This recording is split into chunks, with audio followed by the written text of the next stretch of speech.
Hello दोस्तों, मेरा नाम प्रियंका है और मेरी क्लास में आप सभी का स्वागत है। आज के क्लास में हम इम्तियाज़ अहमद की बिहार एक परिचय का ऑब्जेक्टिव प्रश्न को डिस्कस करेंगे।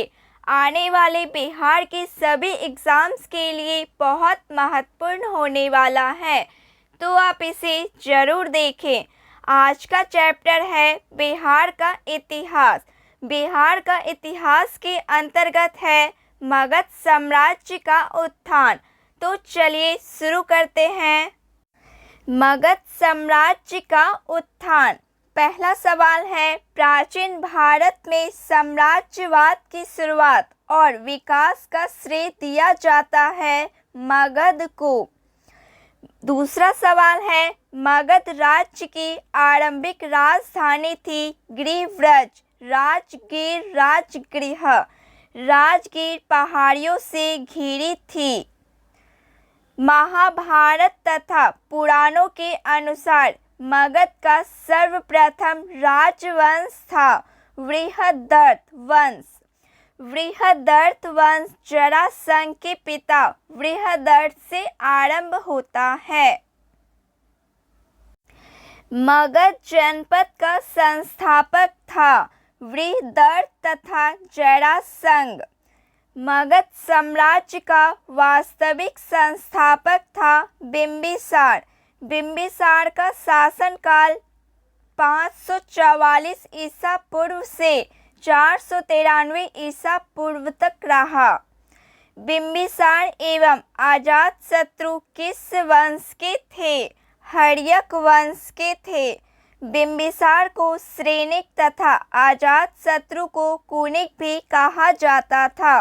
बिंबिसार महात्मा बुद्ध का मित्र था। मगध साम्राज्य का उत्कर्ष प्रारंभ हुआ। मगध साम्राज्य का उत्कर्ष प्रारंभ हुआ बिंबिसार के शासनकाल में। बिंबिसार ने किस राजकुमारी के साथ विवाह किया था? कौशल देवी, चेलना और खेमा। ऑप्शन डी उपयुक्त में सभी के साथ विवाह किया था। बिंबिसार ने वैवाहिक संबंधों द्वारा अपनी स्थिति सुदृढ़ की। कौशल देवी की कौशल की खेमा पंजाब की तथा चेलना वज्जी संघ की राजकुमारी थी। बिंबिसार ने ब्रह्मदत्त को पराजित कर कौन सा राज्य जीता? अंग राज्य जीता। हर्यक वंश का दूसरा शासक था।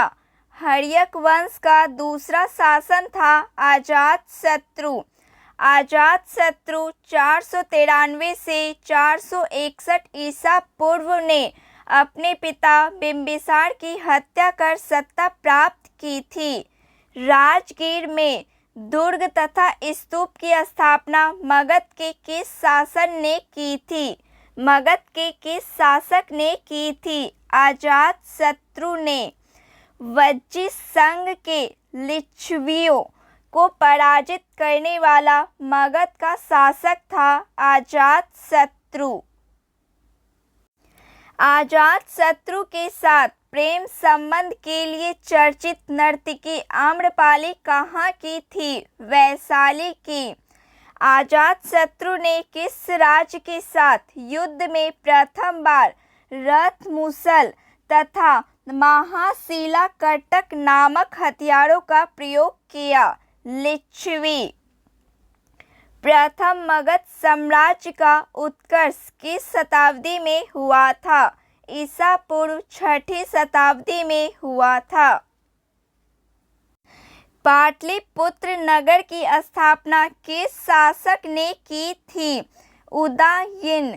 अजातशत्रु के बाद उदयन मगध की गद्दी पर बैठा था। उसे उदयभद्र भी कहा गया है। किस राजा ने पाटलिपुत्र को सर्वप्रथम मगध की राजधानी बनाया? उदयन राजा ने। हर्यक वंश का अंतिम शासक था नागदशक। नागदशक हर्यक वंश का अंतिम शासक था। हर्यक वंश के उपरांत मगध पर किस वंश की सत्ता स्थापित हुई? शिशुनाग वंश। शिशुनाग वंश का संस्थापक शिशुनाग था। सर्वप्रथम मगध के किस शासक ने गिरिव्रज राजगृह के अतिरिक्त वैशाली को भी अपनी राजधानी बनाया? शिशुनाग। किस शासक ने पाटलिपुत्र को पुनः राजधानी बनाया और तब से मगध साम्राज्य की राजधानी पाटलिपुत्र ही रही? कालाशोक। कालाशोक को काकवर्ण भी कहा जाता है। द्वितीय बौद्ध संगीति का आयोजन किसके शासनकाल में हुआ था? कालाशोक के शासनकाल में हुआ था। द्वितीय बौद्ध संगीति का आयोजन कहाँ हुआ था? वैशाली।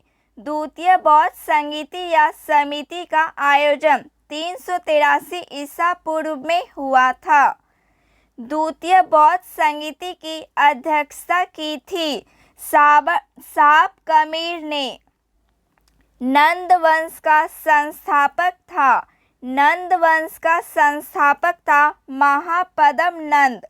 झा एवं श्रीमाली की पुस्तक प्राचीन भारत के नंद वंश का संस्थापक महानंदनी को बताया गया है। मगध के किस शासक को कली का अंश, परशुराम अवतार, क्षत्रियों का नाशक, सर्वक्ष आंत्रक, एक छत्र और एक राट कहा गया है? महापद्म नंद। महापद्म नंद को कहा गया है। यह नंद वंश का सर्वाधिक प्रतापी शासक था। नंद वंश का अंतिम शासक था धनानंद। नंद वंश का अंतिम शासक था धनानंद। प्रथम बौद्ध संगीति का आयोजन किसके शासनकाल में हुआ? अजातशत्रु। अजातशत्रु के शासनकाल में प्रथम बौद्ध संगीति का आयोजन हुआ। इसका आयोजन लगभग 483 ईसा पूर्व में हुआ था। प्रथम बौद्ध संगीति का आयोजन कहाँ हुआ था? प्रथम बौद्ध संगीति का आयोजन कहाँ हुआ था? राजगृह गिरिव्रज में। प्रथम बौद्ध संगीति की अध्यक्षता किसने किया था? प्रथम बौद्ध संगीति की अध्यक्षता किसने किया था? महाकश्यप। मगध साम्राज्य में कलिंग का विलय सर्वप्रथम किया था महापद्म नंद ने। महापद्म नंद ने मगध साम्राज्य में कलिंग का विलय सर्वप्रथम किया था।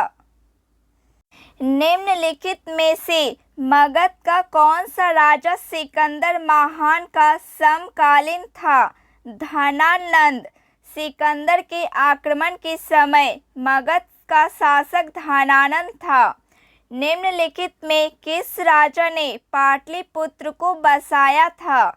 निम्नलिखित में किस राजा ने पाटलिपुत्र को बसाया था? उदयन। उदयन ने पाटलिपुत्र को बसाया था। मगध के शासक अजातशत्रु ने किसके आक्रमणों के प्रतिरोध में गंगा और सोन के संगम पर अवस्थित पाटलीग्राम को सुरक्षित तथा किलों को सुसज्जित किया, जो आगे चलकर पाटलिपुत्र नगर बना? ऑप्शन सी, वैशाली के वज्जियों के आक्रमणों के प्रतिरोध में गंगा और सोन के संगम पर अवस्थित पाटलीग्राम को सुरक्षित तथा किलों को सुसज्जित किया, जो आगे चलकर पाटलिपुत्र नगर बना। तो फ्रेंड्स, आज के लिए बस इतना ही। क्लास अच्छी लगी हो प्लीज़ लाइक शेयर सब्सक्राइब कीजिए। जय हिंद। Thank you.